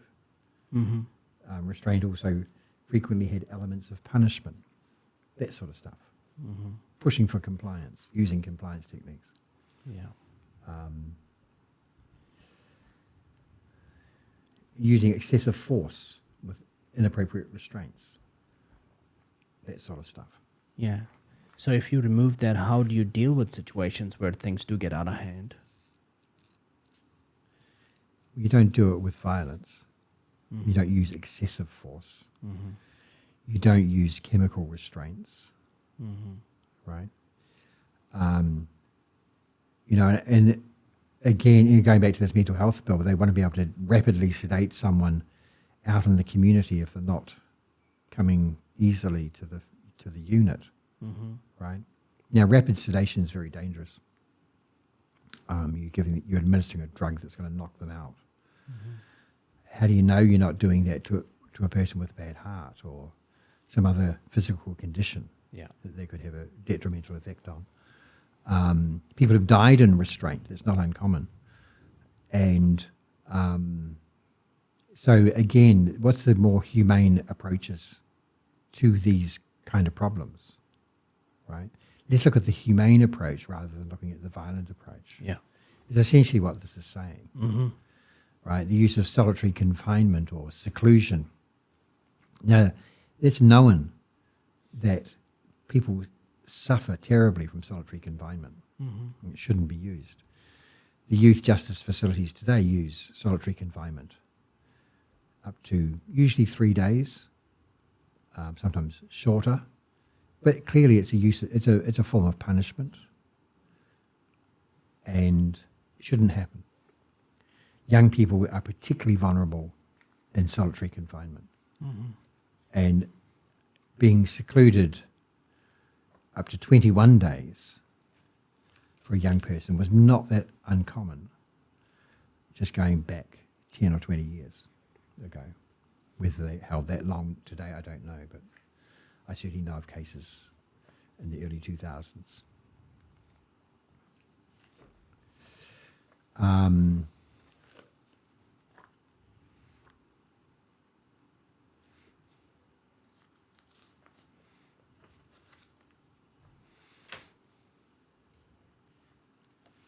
Enable participation in effective decision-making processes. So again, that's around the treatment, the rights of persons with disabilities. That they should be provided support for making decisions in mental health, and not just token rights, actual rights. Yeah. Not rights that, hey, you've got the right to refuse the treatment, but hey, we can also just because we want to, we can take that right away. Yeah, there's a lot of that goes on. Yeah. You know. It's a lot of Indian giving. Is that what it's called? An Indian giver is the one that gives you something and then takes it back. That's a good one. That's a good one. Never heard of that one before. Oh, okay. Yeah. So that's around decision making.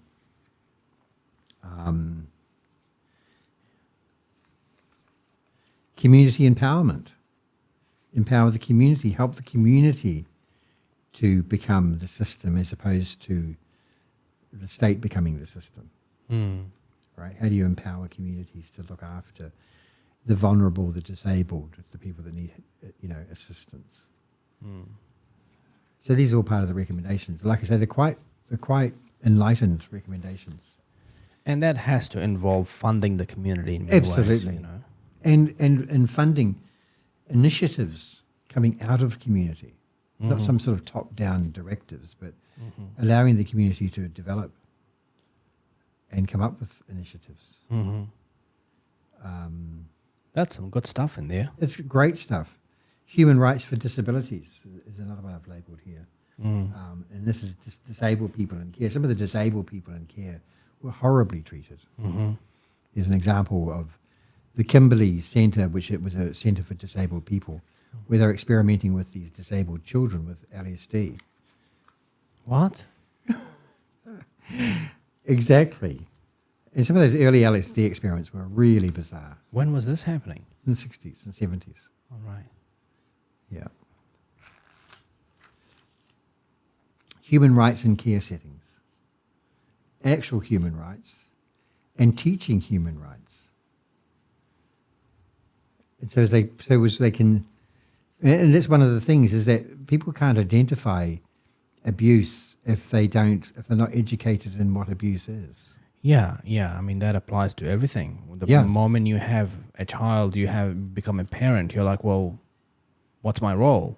Yeah. You know, what rights do the kids have? What rights do I have? You know? And same thing happens when you get divorced. You're like, well, what are the rules? And how do we co-parent here? And, you know, there's a... That has to be part of the whole thing about you have to constantly educate everybody involved and how to play the game. The education in human rights in care settings. So you're not only educating the staff, which absolutely should be educated, but also the people in care.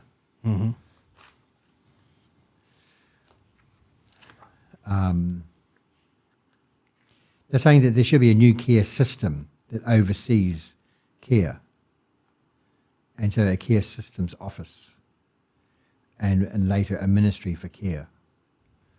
That's kind of an umbrella ministry making sure that care is properly implemented in each of these, or across all of these areas, whether it's state or church. It's not saying to stop church care, by the way.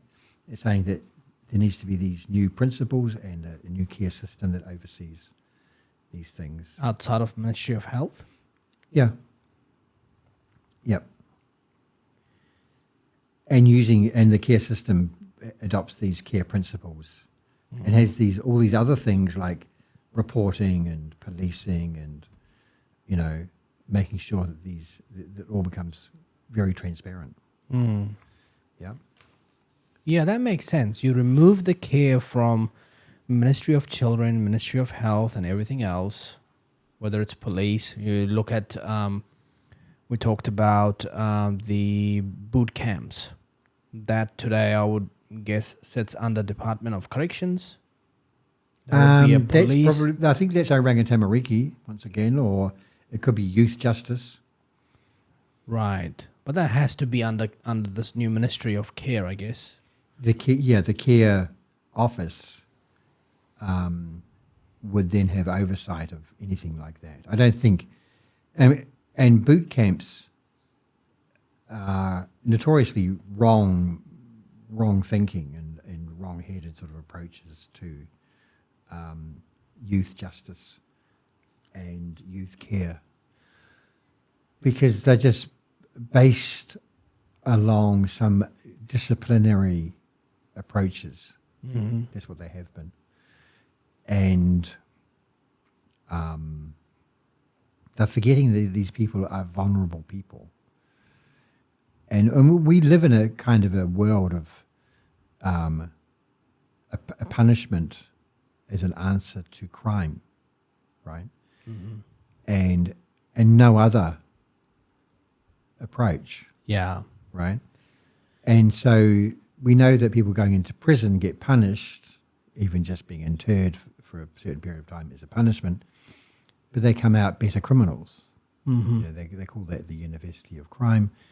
They get better at it, and they learn from the guy next door how to do things, and they make new allegiances and so forth. And then what do you do if you take away that cold punishment attitude? Because when a person is in some situation of wrongdoing, right, there's already some degree of punishing oneself, okay? And then punishment then just becomes degrading to the person. Mm-hmm. And you allow punishment, but it quite quickly crosses over into sadism. Right. Right? Mm-hmm. And that goes to the Zimbardo experiment in Los Angeles. Do you know about the Zimbardo experiment? No. Oh, you got to look up the Zimbardo experiment. Yeah. This was done by a psychologist. It would never be done today because he wouldn't get the ethics clearance, but he recruited two groups of young men, and one of them was to be the prison guards and the other one's to be the prisoners. Mm. He gave them their rules and their rights and put them into this mocked up prison situation. The guards quickly adopted the role of being a prison guard, and the prisoners quickly adopted the role of being a prisoner. Mm-hmm. And while the guards were told you can't treat them violently, it pretty quickly descended into violence. Right? And I think the experiment, because he was monitoring all of this through cameras and recordings, it quickly descended into this terrible situation. And Zimbardo, the experimenter, was watching it, completely fascinated by what was going down and how quickly these people adopted the role of the label they were given, right? So this is called systemic abuse, right? Yeah. And they made a good movie about this, quite accurate actually. Zimbardo's girlfriend came in to see him in his monitoring room And she saw what was happening on the screens. And she said to him, "You have to stop this immediately." And he goes, "Why? This is my experiment." She goes, "If you don't stop, I'm leaving you. This is fucked up, right?" And then Zimbardo wakes up and he goes, he was as much part of the experiment as the people that he was watching, Wow. right? So he did stop it. That is fucked up. Yeah. He did stop it. He did stop the experiment. And you can now go to Zimbardo, who lectures about this thing still today. He still lectures about it. I think it was the late 60s or early 70s when he did the experiment. He still lectures about it on the abuse of power, right? And by giving people powerful roles, they would adopt them. The role allowed them to be violent, and it then descended into a kind of sadism. Any power that's not check, often 99% leads to abuse of that power. Yeah. I don't think this is rocket science. No. But the idea that punishment leads to sadism is an interesting idea. What does that mean? Well, you give the person the right to punish. Mm-hmm. The person doesn't restrict their ability to punish, and they can become sadistic. Right. Where do you draw that line? Right? And clearly some people step way over that line, right? The people that they have charge of become, it's them and us. They're different from me, therefore I can do this to them. And here you have the basis of conflict on an individual level, on a group level, on a nationhood level, enacted around the world. Yeah. Us and them, and dehumanizing the other, you know. That's awful stuff. And that's what happens. I mean, Dr. Leakes was saying that these children in Lake Alice were feral, right? Like wild. And that kind of attitude still occurs today. Yeah, I mean, all of this stuff is just some serious human illness. Yes. You know? It's just... And so then we have to look to humane approaches. And I think this whole idea of human rights, you know, and human rights and ideas of human rights go back a long way. But it's trying to inject morality into our culture, you know. Religion has had the role of trying to inject a kind of morality into our culture through various morals. But when religion loses power, then what have you got? A kind of a state morality? You know, that looks even more disgusting. Yeah. And so the power of the church, which has diminished over the last century, and its idea of morality, and we fall into one of the most violent centuries of the 20th century. Yeah, Paul talked to me for 30 minutes about the destruction of societies when we live in a post-religious society. Yeah. I debated that with him because I'm an atheist. Right. You know, I debated that with him, this idea that is God just a random organization of material within the universe? Or is God this kind of like creation from humans, something to help us maintain our moral self and regulate that moral self? We've created it. Sure. Right? That's why you have all these different gods. And we debated that many times, and the role of how we manage that, how we maintain that, and all sorts of different things. It's an interesting one to explore. The whole. If you just look at it from what you've just said, whether, and I'm not going to get into the God debate. I come from a background of being a Scientologist. Yeah. Which does not require a belief in God. Right. Right. But it does it does involve a real sense of spirituality. Yeah. That we're not just meat and bones and, a functioning animal. Yeah. But the idea that we aspire to something greater, to some power that's either within us or outside of us, to become morally good, is not a destructive idea, No. right? Misuse of that idea can be destructive. Yes. Where my idea of what that means is greater than yours, and therefore I'm going to subject you to my beliefs, right? Yeah, which I have, which is what I have a lot of issues with religions, is exactly what you talked about, this experiment in the US, where the guy with the power starts this experiment, doesn't stop it because he's so much ingrained in it. Yeah. And you see that in religious settings a lot. Like Gloriaville, we mentioned earlier in the show. Yeah. That's exactly what I'm seeing, is that there are these people that they almost think that they become the Messiah, and now everybody needs to look at them, and Right. they have the complete power. But in fact, they're just humans, and they can abuse that power if it's unchecked. That's absolutely correct. There's a joke, which what's the difference between God and a psychiatrist? What? God doesn't think he's a psychiatrist. That's a good one. That's a good one. The other one I love is that God can explain to you how he created everything except himself. Right. That's a good one too. Yeah. But this idea that the person in the role, whether it's a priest or a psychiatrist or a prison guard or whatever, adopts this power role in a way that now subjugates the people that they have power over. Mm-hmm. It's a misuse of that role. Yeah. Right? It's a misuse of that power. Yeah. Right?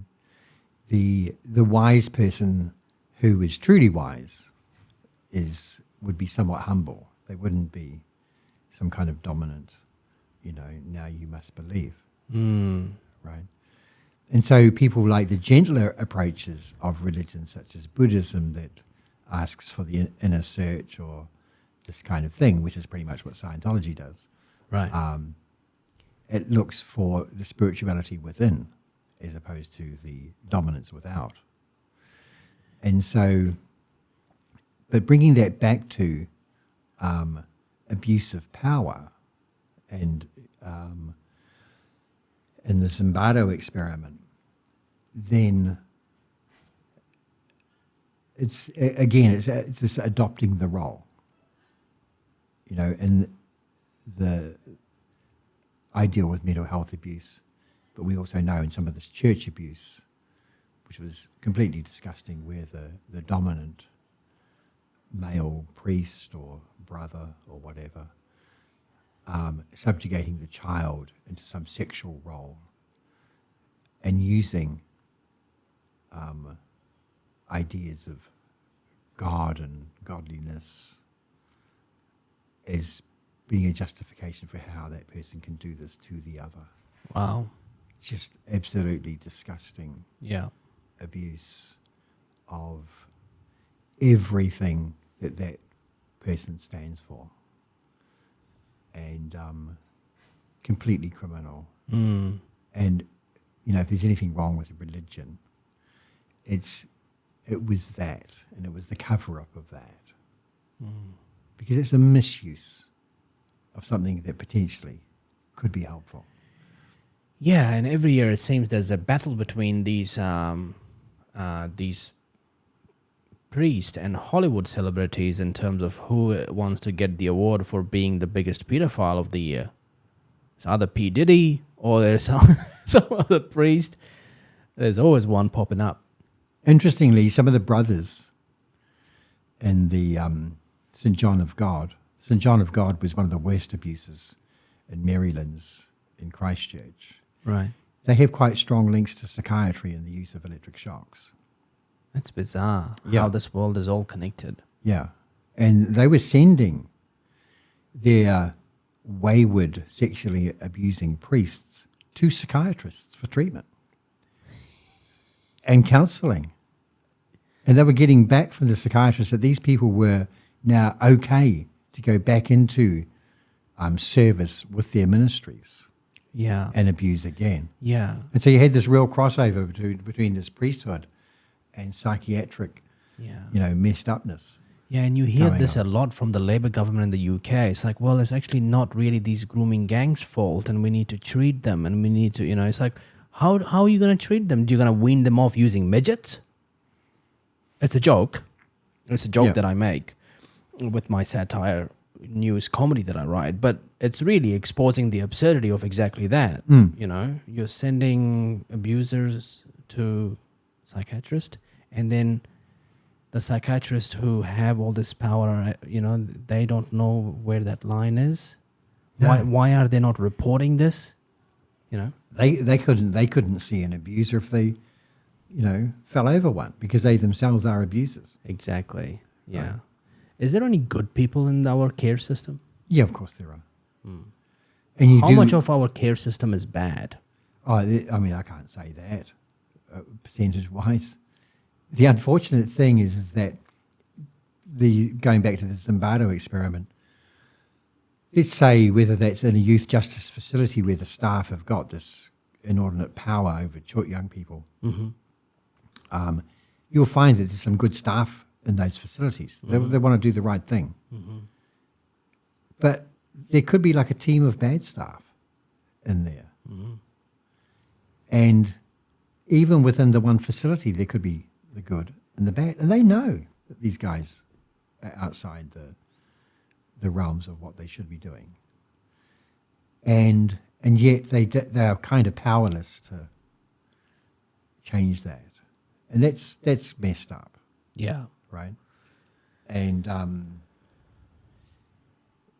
so there needs to be some real, like I say, fundamental approaches to change. And that's where I think these recommendations, understood well and implemented, could create that fundamental change. Yeah. And is there a way that there's going to be constant, I guess, progress update on all these changes? And I think you did say there was every 5 years there's going to be a report. Apparently, yeah, 5 yearly reports on the progress of these recommendations. Yeah. There's a unit being established in government to start implementing these recommendations and how the agencies are going to go about it. Mm-hmm. And it seems that something is being done in that capacity. And that's why I think that this document should be widely read, especially by people working in these areas. Yeah. And studied well. And even, I think there should be workshops and Case studies. and people getting training. together and looking at this material as in groups to discuss what's going down here so they can understand it and where they fit in. Would that not be part of the training you mentioned before? Yeah, but I think there's also an initiative from the community that they could take these recommendations and say, well, we could start educating ourselves and helping educate others. And what are the tasks for implementing the community-based approach, which will include these kind of discussions? Well, I think that is threaded throughout all the recommendations, or many of them. Right. Here's an implementation timetable, for example. Yeah. And yeah. So how would it, I think there are many communities that are very interested in what's going down here. Mm-hmm. And it would be interesting. I did attend an interesting seminar down in Wanganui a few months ago. It was just set up as a community thing, and I was asked to come down and talk about these recommendations. And other people talked about other things too. And it was just acquainting people with some of these ideas. Mm-hmm. And how the community can start taking responsibility. Yeah, and I think for you're doing itself. a really good job at that. I mean, those conversations, wow. I mean, people like yourself and other people that, know about this, and there has to be probably like a workforce that understands this and enables other people, training other trainers to then be someone like yourself to do that in all communities. And that's where you get it going, Yeah. case studies, stories, principles, care, the units within these facilities, rules around if you work in that leadership space, how do you report things, human rights for these people, how do you talk to them, understanding yourself, understanding ethics of yourself, understanding what those lines are, what not to cross, not to use that force, whether it's physical or chemical, all of that stuff. It's really, really good stuff. And this podcast is going to, help. We'll make sure that it's out there and people understand and listen, and they'll have people who work in these, spaces, and they can have these conversations with them. Yeah, it's a fascinating report. It is fascinating. Yep, for sure. I'm glad we got to talk about it. Oh, yeah, appreciate coming on your show once again. Yeah, no, it's been super fun. Anything else you want to cover? I know I'm keeping you up too late. No, it's we've covered a number of things. I thought that this mental health bill was good to mention, because people don't really realise that needs to be a straight up, honest human rights approach in mental health, and not something, like I said earlier, that's an Indian giving kind of approach to human rights. We say you've got the right, but now we can take that right away because we don't like what you've chosen, and the approach that you've chosen. I guess one of the good outcomes of something like this report, where we've spent $171 million, is we change the culture of how these new bills that we're creating, mental health bill, for example, it's done with similar care principles. Yes. You'd hope it. I would have. It trickles down to everybody else going, hey, it's not just people training and reading this in this care system, but everything else that we do. That's right. Exactly. So there's a new expectation and standard that we upheld ourselves to. And I think that is fundamentally the most important thing. That we can, as a nation, that we call New Zealand or Aotearoa, that we actually confront that this has not been this great place to visit, or not everyone's, this social veneer in New Zealand is quite thick, as we talked about earlier. It's complacent and compliant. That there's this dark underbelly that's now been confronted. We can't now turn our back on it, and we now need to look at better approaches in this whole area for a better future. Yeah, and I'd hope that trickles down to the mental bill, because I think that's really important as well. It's very important. Most people don't get affected by the Mental Health Act until one is in it, and then they find it inescapable. There's too many people trying to get out of that system that should not be in it. Yeah. And is it just people on antidepressants get caught up in that, or is it that kind of people, or is it just extreme cases? Often a common entranceway into the mental health system is through drug-induced psychosis. Right. Illicit drug use. So they call the Mental Health Act currently the Mental Health and Addiction Act, because they want to embrace addiction. They want to take you off the drugs that you're addicted to and put you on their drugs instead, which is a bit like switching seats on the Titanic.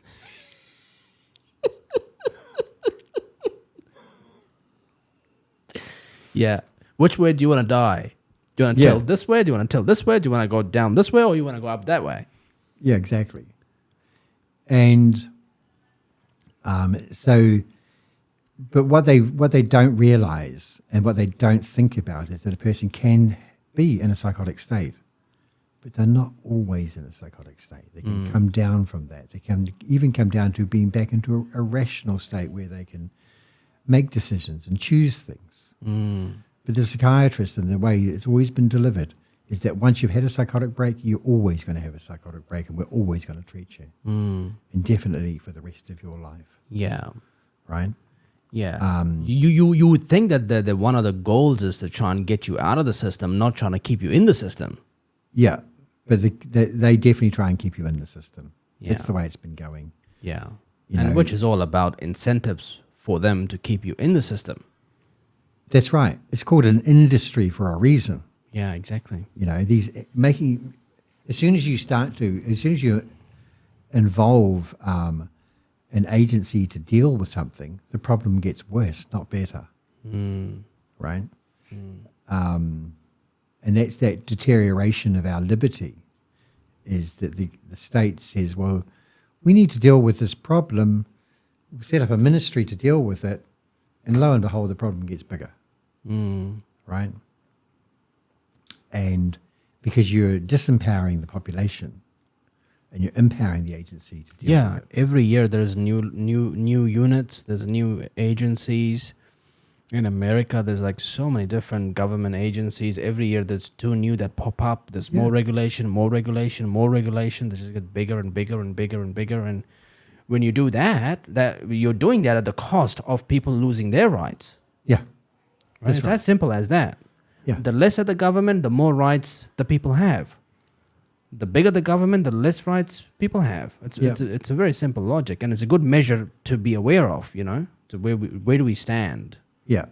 I've never heard of a government taking acts of legislation out of circulation. Exactly. They're always putting them in. Yeah. You kind of need to have a bin. You want to take one out, you got to chuck 2 away.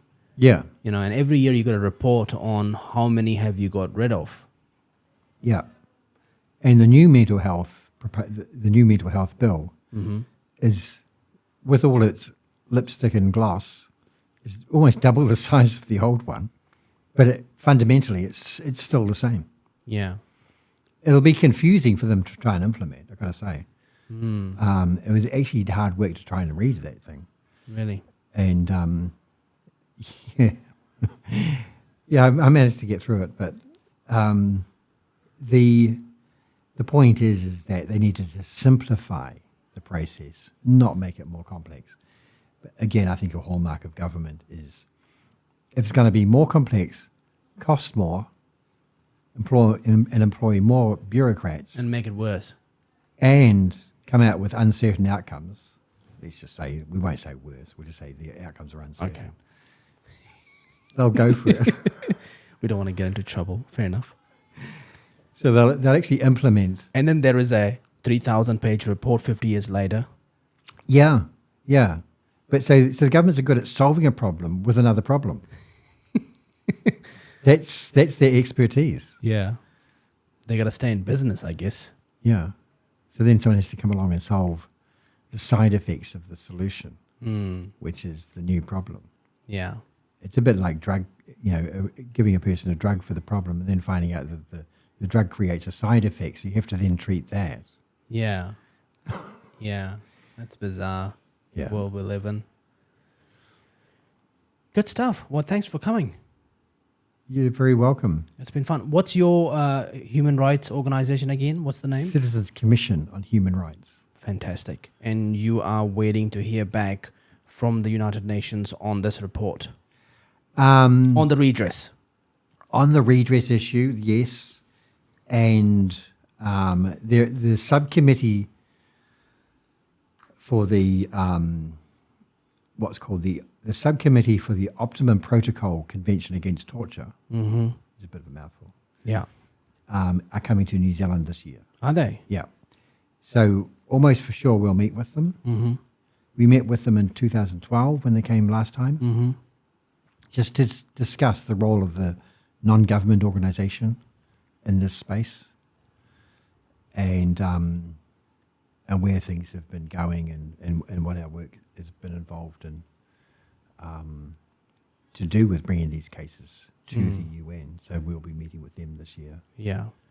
And hopefully they have a look at how the government's been dealing with this issue and other issues around the subject of torture and ill treatment in care, especially mental health facilities, but also care facilities as well.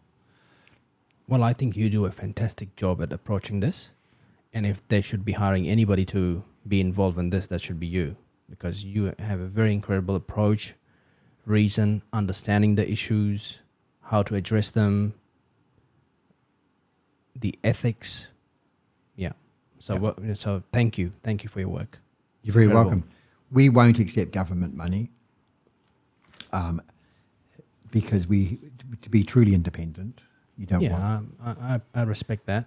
That's how And, I operate. Yeah, but and people do give us donations because we're just a publicly funded group, Mm-hmm. and we have some great support in this country, which is fantastic. No, because you do great work. It's amazing. Good stuff. Well, thanks again.